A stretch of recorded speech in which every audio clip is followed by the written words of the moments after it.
উত্তরবঙ্গের জেলা গাইবান্ধার নাম শুনলেই এক সময় শুধু রসমালাইয়ের কথা মনে পড়ত, কিন্তু সেই ঐতিহ্যে ভাগ বসাতে শুরু করেছে স্থানীয়দের প্রিয় খাবার আটার ডাল।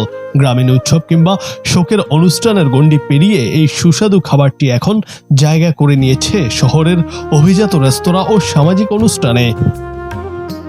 গাইবান্ধার প্রতিটি উপজেলা সহ তিস্তা, যমুনা ও ব্রহ্মপুত্র নদের চরাঞ্চলে শত বছর ধরে আটার ডালের প্রচলন রয়েছে। আগে সাধারণত পরিবারের কেউ মারা গেলে দোয়া মাহফিল বা ভোজের আয়োজনে এই ডাল রান্না করা হতো। বিশেষ করে কুলখানি বা চল্লিশের অনুষ্ঠানে কলা গাছের বাকল বা কলা পাতায় পরিবেশন করা এই ডাল ছিল অনুষ্ঠানের প্রধান আকর্ষণ। তবে সময়ের সঙ্গে বদলাচ্ছে প্রেক্ষাপট। এখন শুধু মৃত্যু বার্ষিকী নয়, বরং বিয়ে, জন্মদিন ও বিবাহ বার্ষিকীর মতো আনন্দ ঘন সামাজিক অনুষ্ঠানেও আটার ডাল পরিবেশন করা হচ্ছে। আগে কেবল গ্রামে সীমাবদ্ধ থাকলেও এখন শহরের ভোজন রসিকদের পাতেও এটি নিয়মিত দেখা যায়। জনপ্রিয়তা বাড়ায় গাইবান্ধার বিভিন্ন উপজেলা ও শহরের রেস্তোরাঁগুলোতেও এখন বাণিজ্যিকভাবে আটার ডাল তৈরি হচ্ছে। বিশেষ করে ১৫০ টাকা প্লেট চুক্তিতে মন ভরে আটার ডাল দিয়ে ভাত খাওয়ার সুযোগ মিলছে অনেক হোটেলে। স্থানীয় মৌসুমী হোটেল সহ বেশ কিছু হোটেল এখন এই খাবারের জন্য বিখ্যাত হয়ে উঠেছে। দূর দূরান্তের ভোজন রসিকরা যেমন দোকানে ভিড় করছেন, তেমনি পার্সেলের মাধ্যমে এই খাবার পৌঁছে যাচ্ছে দেশের বিভিন্ন প্রান্তে। আটার ডাল মূলত চালের গুঁড়া বা আটার সঙ্গে মাংসের তরকারি ও বিশেষ মশলার সংমিশ্রণে তৈরি এক ধরনের ঘন ডাল। সারা রাত ধরে বড় পাতিলে রান্না করার পর ভোরে বা সকালে এটি পরিবেশন করা হয়। রান্নার সময় এর সুঘ্রাণ মৌ মৌ করে চারপাশ, যা অনেককেই দাওয়াত ছাড়াই ভোজের আসরে টেনে আনে।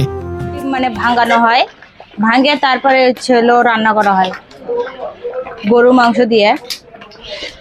আগে মশলাটা ভুনা করতে হয়, করার পরে আটা মানে পানি দেওয়ার পরে বলক তোলার পরে মানে আটাটা ছাড়ি দেওয়া হয়। আমার নামেই দোকান, মানে আমার নামেই দোকান হচ্ছে, আমি পাক করি, আমার কোনো বাবুর্চি নাই, আমি নিজেই পাক করি। স্থানীয় বাসিন্দা ও ভোজন রসিকদের মতে গাইবান্ধার এই নিজস্ব সংস্কৃতিকে সঠিকভাবে ব্র্যান্ডিং করা হলে এটি রসমালাইয়ের মতোই জাতীয়ভাবে সমাদৃত হবে। আমি মৌসুমী হোটেল সম্পর্কে অনেক মানুষের কাছে শুনছি, এই জায়গাটা নাকি অনেক ভালো এবং খাওয়া দাওয়ার মানও খুব ভালো। পেচুতি হিসেবে মানে খাবার দেওয়া হয়, যে যত ইচ্ছা খেতে পারে, এবং আটা ডালের খুব প্রশংসা শুনছি সবার মুখে মুখে, তাই আমরা এখানে আজকে খেতে আসলাম এবং খাইছি। খাবারটা খুবই ভালো। গাইবান্ধা রসমালাই বিখ্যাত যেমন, তেমনি এখানে হচ্ছে সর্দার শিশু পার্ক, এখানেও আটার ডাল বিখ্যাত, তাই আমরা মৌসুমী হোটেলে আটার ডাল খেতে আসছি। আমি মূলত এই মৌসুমী হোটেলে আটার ডালের গল্প অনেক আগে থেকে শুনেছি, কিন্তু খাওয়ার সৌভাগ্য হয়নি। আটার ডালটা আমাকে খুব সুন্দর লাগছে। মোটামুটি ডালটাও ভালো হয়েছে, গোস্তও যা দিচ্ছে মোটামুটি ভালো, ভাতগুলো খুব ভালো। খাওয়াটা তৃপ্তিজনক হলো আর কি।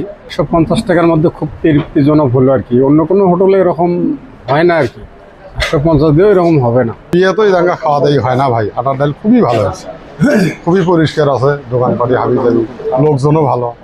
খাই দাবি ১৫০ টাকা খাওয়া দিয়ে এইভাবে হবে আমি কল্পনাও করে পারিনি। আলহামদুলিল্লাহ অনেক ভালো, অনেক মজলিসের থেকেও ভালো। যেমন অনেকবারে ফতেহা বাড়িতে যারা ডালগুলো হয় সমতুল্য আর কি, অনেক ভালো আর কি। এই ১৫০ টাকাতে যে এমন সুন্দর খাবার, ওটা মানে পরিকল্পনাহীন আর কি, খুব ভালো আর কি। মৌসুমী হোটেলের মালিক ও কারিগর সাদেক মিয়া বলেন, আগে মানুষ শুধু মিলাদ বা দোয়ার অনুষ্ঠানে এই ডাল খেত, এখন মানুষ পরিবার নিয়ে রেস্টুরেন্টে এসে আটার ডাল খুঁজছে। আমরা চেষ্টা করছি মান বজায় রেখে এই ঐতিহ্যকে ধরে রাখতে। গাইবান্ধা জেলার একটা ঐতিহ্যবাহী খাবার গরু মাংসের আটার ডাল। এটা আসলে আগে মজলিস ছাড়া পাওয়া যেত না, আমি বিভিন্ন অনুষ্ঠান ছাড়া পাওয়া যেত না। এখানে আমি সর্বপ্রথম আটার ডাল এখানে আমি চালু করছি। এটা আসলে আমাদের গাইবান্ধা জেলার লোক সবাই পছন্দ করে, তো সবাই পছন্দ করে, তার কারণে আমি বিশেষ করে গরিব মানুষের জন্য অল্প পয়সার মধ্যে খাইতে পারে ১৫০ টাকায় আমি পেট চুক্তি লাগাচ্ছি, যেন মানুষ সহজে যেন হাতের কাছে পায় এবং হলো বাড়িতে নিয়ে যেন খাইতে পারে। আমার পার্সেলের ব্যবস্থাও আছে। আমি সবার গরিব মানুষের চিন্তা ভাবনা করি আসলে হোটেলটা চালু করা। উন্নত বিপণন ব্যবস্থা এবং প্রচারের মাধ্যমে গাইবান্ধার এই আটার ডাল একদিন দেশের সীমানা ছাড়িয়ে বিদেশের মাটিতেও স্থান করে নেবে, এমনটাই প্রত্যাশা স্থানীয়দের। জুনায়েদ আহমেদ, বাংলা টিভি।